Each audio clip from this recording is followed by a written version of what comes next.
India's modern history consists of war, rebellion, independence, and all that comes along with the establishment of a new nation.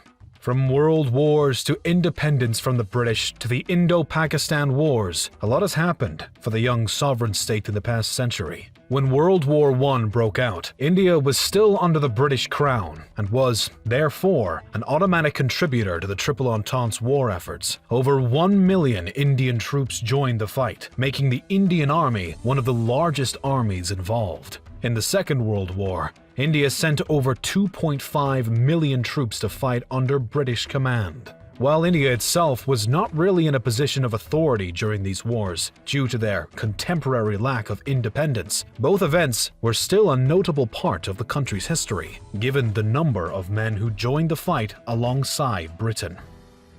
This video was sponsored by The Great Courses Plus. Because I like to create videos about history, I seek to know more about this topic every day. But regardless of your passions, learning new things should be an important goal in life. The Great Courses Plus is a subscription on-demand video learning service with top-notch courses from top professors from great universities and other experts. Through your subscription, you get access to over 11,000 video lectures about anything that might interest you, from finance to music. You may find so many great lectures to watch. I recommend a great course called A History of India. An award-winning professor takes you on a breathtaking survey of South Asia from its earliest societies and civilizations to the modern days of India. In this course, you can find more information about the Indian subcontinent, a place with such a rich history. The Great Courses Plus is giving our viewers a great offer of a free trial. You can support our channel and also learn new things by clicking on my link in the description and subscribing to the Great Courses Plus.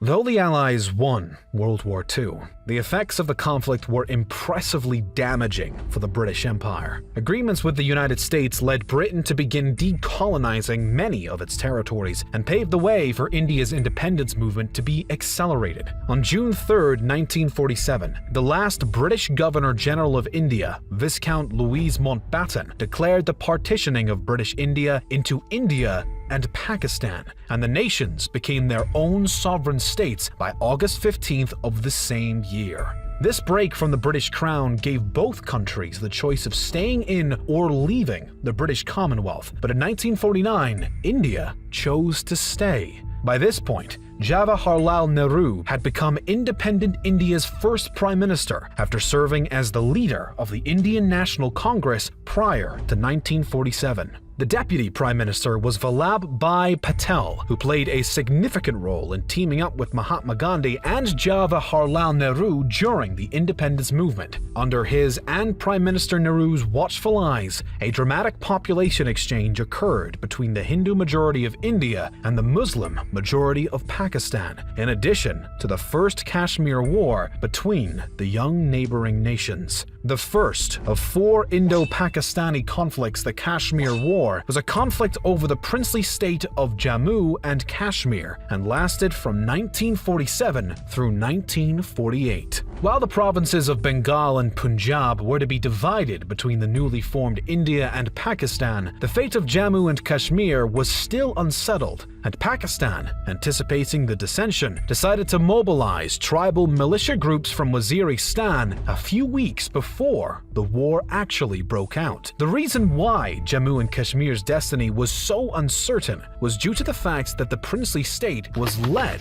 by a Hindu Maharaja but was made up of a Muslim majority. There was heavy pressure from both sides to accede to either India or Pakistan, but some citizens of the state were even considering a push for complete independence from both countries. Tensions boiled over at the start of October 1947 when a pro-Pakistani tribal rebellion in Kashmir broke out, and the Pakistani troops quickly came to their aid. Pakistan's goal was to seize the capital, Srinagar, within the first weeks of their arrival. Eventually, the Maharaja called on India for military assistance, and India agreed under the condition that Kashmir become part of India. The state's Prime Minister and Maharaja both accepted, and the instrument of accession was signed on October 26, 1947. Still, Pakistan and their tribal allies were unwilling to give up the fight. Combat continued until December of 1948, and there didn't seem to be an easy solution without major reinforcements and aggressive action from the Indian side. Desperate for a resolution, India approached the United Nations for support, and a ceasefire between India and Pakistan was reached with the UN's help on January 1st, 1949. The same year, other princely states, such as Manipur and Tripura, also acceded to India, and the nation's constitution was close to being established. In November of 1949, Dr. B.R. Ambedkar and his committee drafted the official Constitution of India, which would come into effect and turn the country into an independent democratic republic on January 26, 1950, and Dr. Rajendra Prasad would become the first president of the republic. The first democratic elections were held in India in 1951 through 1952 over a 4-month span and brought a turnout of over 60%, re-electing both Prime Minister Jawaharlal Nehru and President Rajendra Prasad for second terms. During Nehru's second term, many reforms and legislative changes were made, and a Soviet-inspired 5-year plan was composed for the economy. Rights for women in Hindu societies were increased, caste discrimination was condemned with new legislation, and school education was encouraged. Nehru also appointed the States Reorganization Commission, which led to the passage of the States Reorganization Act in 1956. Many state borders were rearranged to create a better separation of linguistic and ethnic majorities as part of this decision. Many other milestones were reached during this time as well, including the launching of an atomic energy program in 1954, India's first computer being installed in 1955. Foreign policy under Nehru involved the co-founding of the Non-Aligned Movement, maintaining friendly relations with both the US and the Soviet Union. Despite this more neutral stance though, India decided in 1961 to invade and annex Portugal's colony of Goa after repeated unsuccessful petitions for a peaceful transfer. The following year, the Sino-Indian War between China and India briefly broke out due to a dispute over the Himalayan border, but a ceasefire was unilaterally declared by China only a month after the conflict began. There was a short span of peace, during which Prime Minister Nehru passed away on May 27, 1964, and was succeeded by Lal Bahadur Shastri. In 1965, India was again into war with Pakistan over the state of Kashmir. No notable changes were made by the warfare, and a ceasefire was eventually pushed on both sides by foreign powers who feared escalation. The Tashkent Agreement was signed by India and Pakistan on January 10, 1966, and had been mediated by the Soviet Union. Mysteriously, Prime Minister Shastri died the night after the agreement was signed. Either way, the Prime Minister's untimely death resulted in Indira Gandhi, the daughter of Nehru, taking Shastri's place. In the next year's election, the Indian National Congress Party won fewer seats than they had in the past, likely due to the growing unemployment, economic stagnation, and rising prices brought about by the party's leadership so far. The Prime Minister's political advisor came to the aid of her reputation, however, and advised a shift towards more socialist policies, including the slashing of the Privy Purse Agreement, which gave payments to ruling families of the former princely states as part of their original deal to accede to India back in 1947. Prime Minister Gandhi's other decisions, including major attacks on the Congress Party's hierarchy and the subject of nationalizing the nation's bank, earned her increased popularity amongst the masses.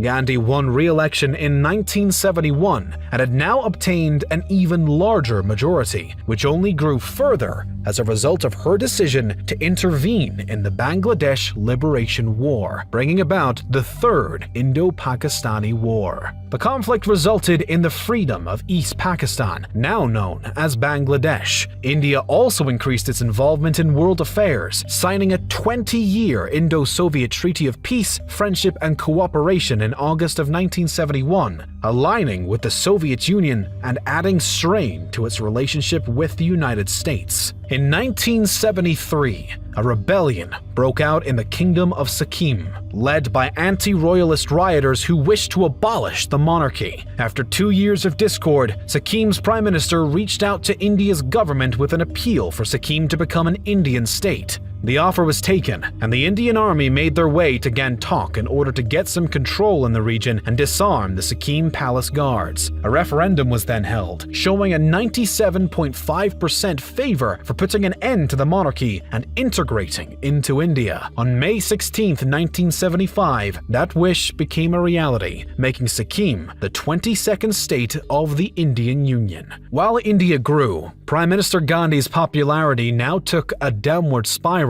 as allegations of corruption from the people. Indira Gandhi's power was at risk as her opposition from all sides came together to protest the prime minister's accused dictatorship. She eventually advised President Ali Ahmed to declare a state of emergency in order to give her additional powers and the ability to suspend the civil liberties of their citizens under the guise of maintaining law and order. State and national elections were also postponed, and almost 1,000 members of the opposition were thrown into prisons, protests being banned indefinitely. While the economy was actually improving by the lack of political unrest and new productivity, the government was continuously accused of corruption and abuses of power, making it no surprise that Indira Gandhi and her Congress Party were routed in the 1977 general elections by the Janata Party. Morarji Desai became the new prime minister. Then, Charan Singh became the 5th prime minister in 1979 as the Janata coalition fell into disarray.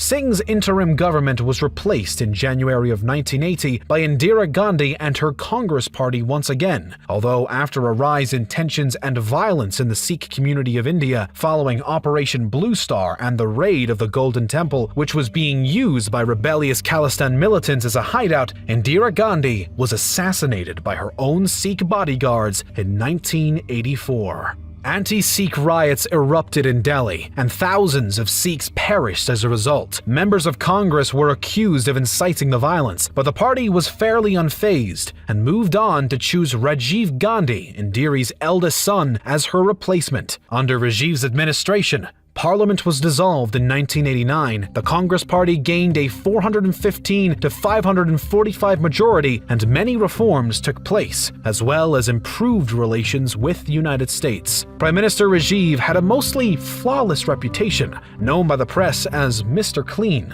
until a scandal was unearthed, revealing that a weapons contract between India and Sweden provided kickbacks from the Swedish arms dealer for multiple politicians on both sides, including Rajiv Gandhi himself. The Congress Party's popularity plummeted once again, and Singh became the next prime minister after the 1989 elections. More governmental unrest followed, until Narasimha Rao took power in 1991 and made sweeping economic and political reforms. While the Bombay riots and other Hindu-Muslim conflicts exploded across India, new corruption stripped most support from Rao's administration and party, and they were humiliated at the next election by the Bharatiya Janata Party. Under this party's new leadership, relations with the US greatly improved, and the American President Bill Clinton made a visit to India to promote the relationship even further. Attempts were also made to create more friendly ties with Pakistan, but a failed summit in 2001 brought about no real change. Today, India is still a developing nation with almost 1.4 billion people and so many ethnicities. While the history of India is rich and vast, the independent nation is still growing into a truly strong and developed country of its own.